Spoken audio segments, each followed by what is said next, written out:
All right, on this episode of Bowks Talking Bouts, very excited to be talking to an individual who is competing in quite the high stakes rematch against Tim Tszyu, which transpires on July the 19th. Very excited to be speaking to Sebastian Fundora on this episode of Bowks Talking Bouts. How are you doing, Sebastian? Doing good, doing good. Just waiting for fight day. And I mean, did this fight almost seem like an inevitability in the sense of your first fight with Tszyu was such an incredible performance, such a great fight in and of itself, such a statement win for you, but did you always see a rematch as something that would be inevitable? Of course, the fans were asking for it as soon as I stepped out of the ring. So, if the fans want it, why not? Yeah, and just such an interesting fight because it seemed like one of the narratives from Tszyu from the first one was almost that the cut from the inadvertent elbow and then the ensuing blood from that was something that I guess obfuscated his vision and et cetera, et cetera. Is there some aspect of this rematch where it's oriented to like, I guess, silencing any outside narratives in that kind of regard and everything like that, or is that not the mentality per se? Kind of a little bit, but it's an exciting fight that the fans want to see. I'm just happy to display it again.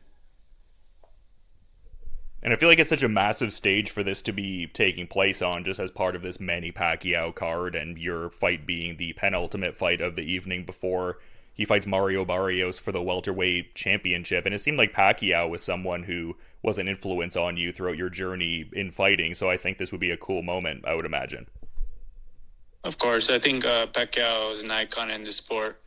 So, sharing a card with him will be...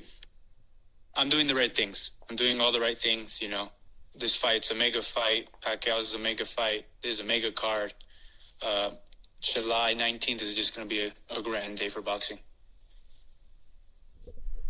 Yeah, no, absolutely. Such an incredible fight and a great platform for it to be transpiring on. And yeah, just a great event. And I feel like this is maybe not a lighter topic compared to what we're discussing, but I feel like I'd be remiss if I didn't ask all the same, just your thoughts centered on the situation that saw you stripped of the WBO junior middleweight title and the reports of that belt being vacant and just, I guess, the machinations of all of that there.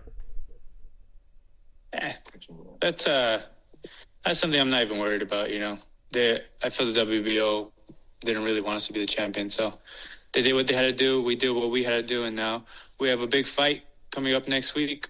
That's the last thing I'm worried about.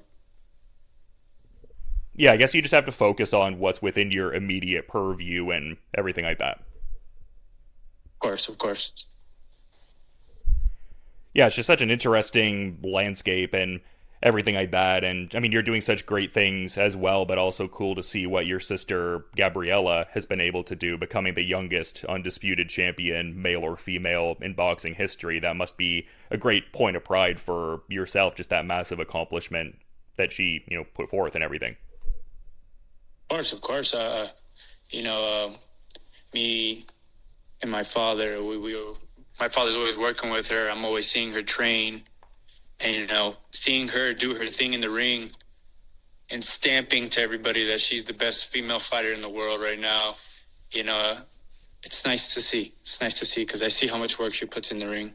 I see how much work she puts into the gym, and now instead of me saying it, it's proven, so it's just the fact that she goes out and does her thing. It's great for the whole family.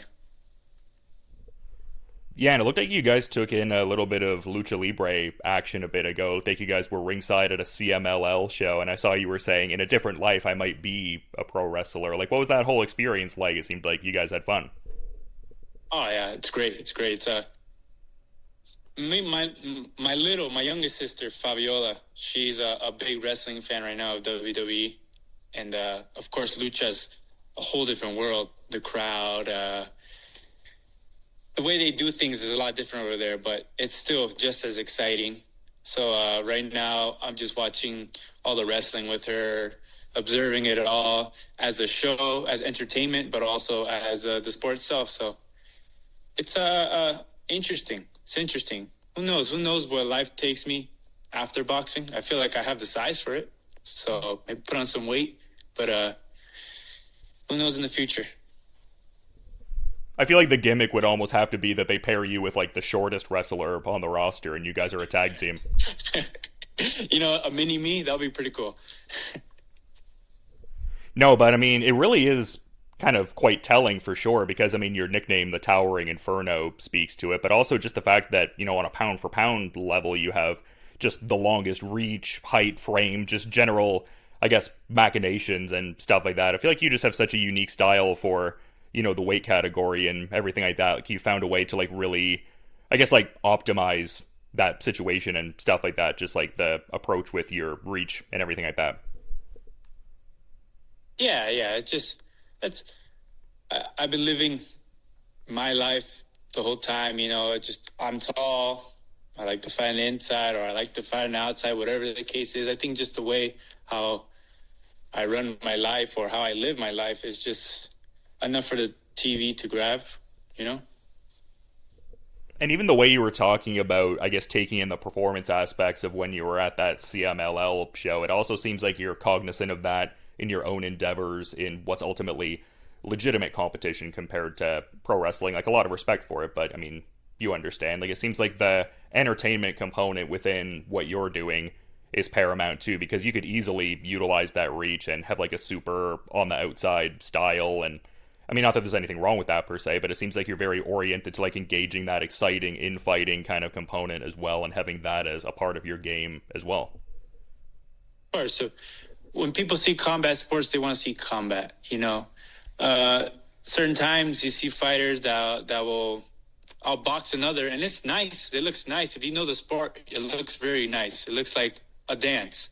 But some fans don't want to see that. Some fans want to see people breaking faces together. And I enjoy that. I do enjoy that. So, I think my style is fan-friendly for that.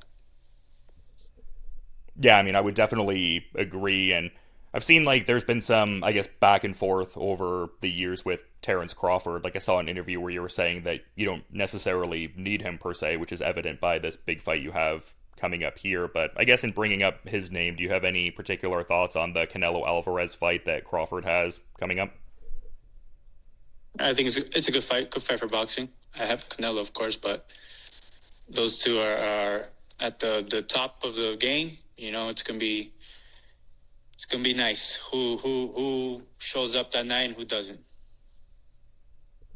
And it seems like you're poised to really be in a big spot with the kind of win that you would want to generate here. Like, it seems like I've seen some articles talking about how you would be like the premier guy over what's ultimately a loaded division. And it seems like how you're answering questions, you're obviously squarely focused on the challenge that Tim Tszyu presents, but it also seems like there's been some interest in possible fights with Jaron Ennis and Xander Zayas, to name a couple. So it just seems like it's a great time to be Sebastian Fundora in that regard.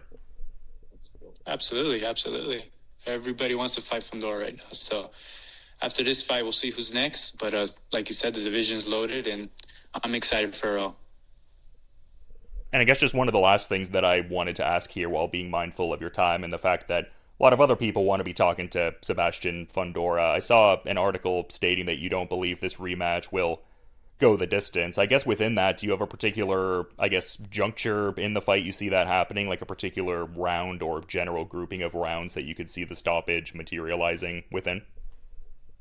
No, I'm not focused on a certain round, but I do stand by my statement that this fight's not going to go the full fight. And I guess just to the point of, like I said, being mindful of your time, Sebastian, is there any parting thought you maybe wanted to add on Bowks Talking Bouts as we're wrapping things up here? I do appreciate your time and insights. Make sure you guys tune in July 19th, next week, next Saturday. PPC, pay-per-view, Amazon Prime.